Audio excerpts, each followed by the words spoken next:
children, next one we are going to start with the water works. Now in this, visit the nearest water works along with your teacher, obtain permission to interview an official there to learn about the purification process. You may ask the following question. Number 1 is, what source of water is used for the public water supply system? Second one, how many liters of water are purified every day? Third one, what process are used to make the water clean, transparent and germ-free? In what order are this process carried out? This was the fourth question. Then the fifth one, what is done to ride the water of bad smell? Now you have to visit the water work. If it is not possible to visit along with your teacher, you can go with anyone if it is possible. Gather the information and just write it down. Now next one is, do you know? Very important thing which you should know, children. While traveling, we often buy bottled drinking water. Of course, when you are traveling, when you are going out of station, far away from your native place, you are buying the Bisleris, correct? The bottles are available at places like bus stands and railway station. And see, when you are traveling, see on some other from where you are traveling, suppose you are leaving the Pune and you want to go to Bombay and you are going by the train. So see, after every station the train stops. So at that time the hawker comes and they sell the bottles. So you are buying that, correct? So read the information about the water given on the bottle and tell others about it too. So you should tell others also about it. The date of bottling and the period for which the water can be safely used is printed on the bottle. The date is printed that you can see on the Bisleri bottles. It is important to read this information when buying a bottle. Once you have opened it, the water should not be kept for very long.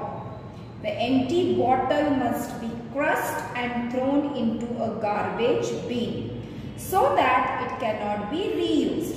Now it is very good, children, when you are drinking the water of that bottle. First of all, when you are opening the cap of the bottle, it should not be used.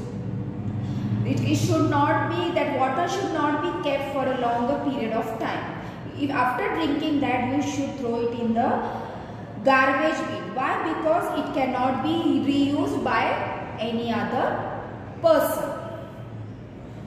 Now, in front of you, you can see the picture of water purification process at the water works. Now, these are all the water purification process at the water work. First one is settling. What they have given in that, we will see that. The water from the water source is allowed to stand in large tanks. Alum is also used to help the process of settling. You know that alum we get in the market, we get in the shops. So here they are telling us that alum is also used to help the process of settling. Then the next one is filtration. What is a filtration? Water is filtered using a filtration machine. Means if the water is filtered, whatever germs are in that, it get destroyed and we get the pure water. But then also, if it is pure also, it is our duty to boil the water and drink. Then the next one is oxygenation. Air and water are allowed to mix with the help of pumps. This causes oxygen from the air to dissolve in the water. Understood, children? What they are telling? They are telling us that the air and the water are allowed to mix with the help of pumps. The pumps are given, or it helps them to mix. This causes oxygen from the air to dissolve in the water. Then the next one, the last picture of the water purification process, which is at the water work. Chlorination. Chlorine is mixed in the water to kill the germs in it. See, chlorine, they are making the use of chlorine so that whatever germs are mixed in the water, it get killed. Now, and here they are telling that the photograph courtesy is from Parvati Water Work, PMC, Pune. It is in the Pune city. Now, famine. Now, you all must be knowing about the famine. Now, what is the famine that we are going to see? See, famine is the natural disaster. Famine is the natural disaster. See, children, during a famine, humans and animals suffer from scarcity of water. Got it? As there is no water for agriculture, grain and fodder becomes scarce in the famine-stricken area. See, we are living in the city area. Most of you all must be living in the city area. But children, when you go in the village side, see that there is a shortage of water.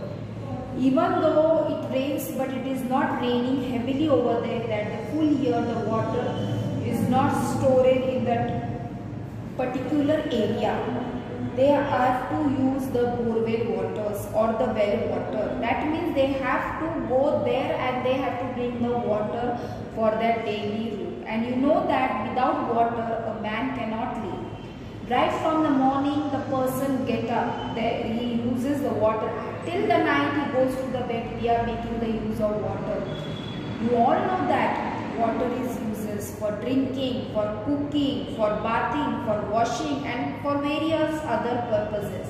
So without water man cannot live. So the people those who are living in the place where there is a shortage of water, it is very difficult for them to adjust themselves. Because in village, you know that the people, many of them are engaged themselves in the farming. Agriculture is the main occupation of the people living in our country, and all the farmers need water. Of course, many of them are having the water, means supply of the water is done on the large quantity in some villages, but in some villages there is a shortage of the water. So here they are telling us that because of this, the humans and animals suffer from scarcity of water, and people living in this area have to face a lot of hardship. Animals and the plant in this part also suffer. This is the main reason. Now we will see in the details. In the front of you, you can see what is written. See here, they are telling us that water evaporates continuously. Got it? Water evaporates continuously. That is why places where it does not rain for a long time experience a drought. At such places, the water level falls in rivers, wells, lakes, ponds and dams. Some of this may even go dry. The land also dries up due to evaporation.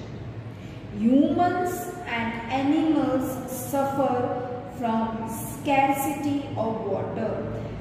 Before this only I have explained you in the short what problem the people are facing if there is a shortage of water. There is no water for agriculture. This condition is called a famine. A famine is a natural disaster.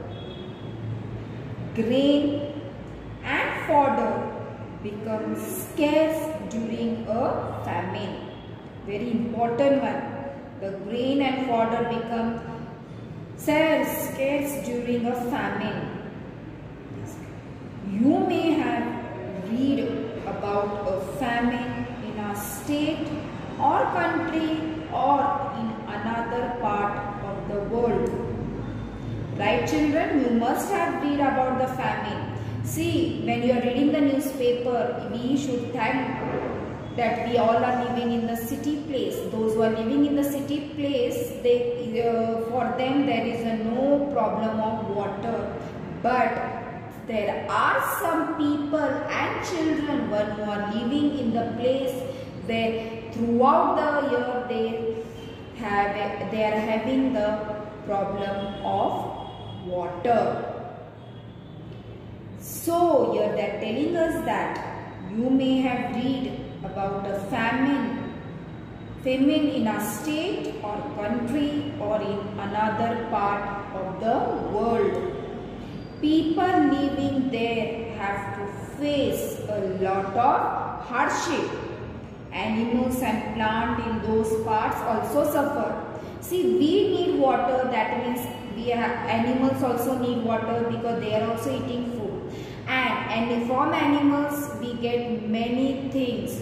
Main thing that they give us the milk for drinking. So for them also, when they are helping us in giving the milk, so they want, how they will give the milk if their stomach is full of food and water. So that's why the water is an important thing for everyone, right from the human being till animals. All the living things require all living things require the water. Even the plants require the water for their growth. Animals require the water for living, and of course human being, no one can live without water. If water is not there, the plants will not grow. The crops will not be cultivated. No proper quality crops we will get. And main thing, animal will also suffer. Then the next one, see what they are telling us. The government temporarily moves people and animals from famine-stricken areas to safe places where they can be provided with water, food, grain and fodder. Fodder camps are set up to take care of domestic animals. Now here they are telling us that, children, the government temporarily, means not permanently, temporarily the government is helping the people.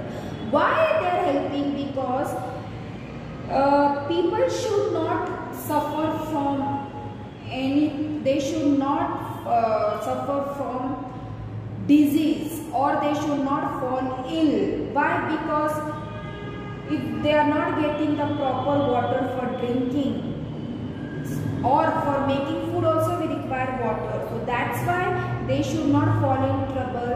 So government is helping them to move temporarily from famine-stricken area to safer place where there is no shortage of water. Got it?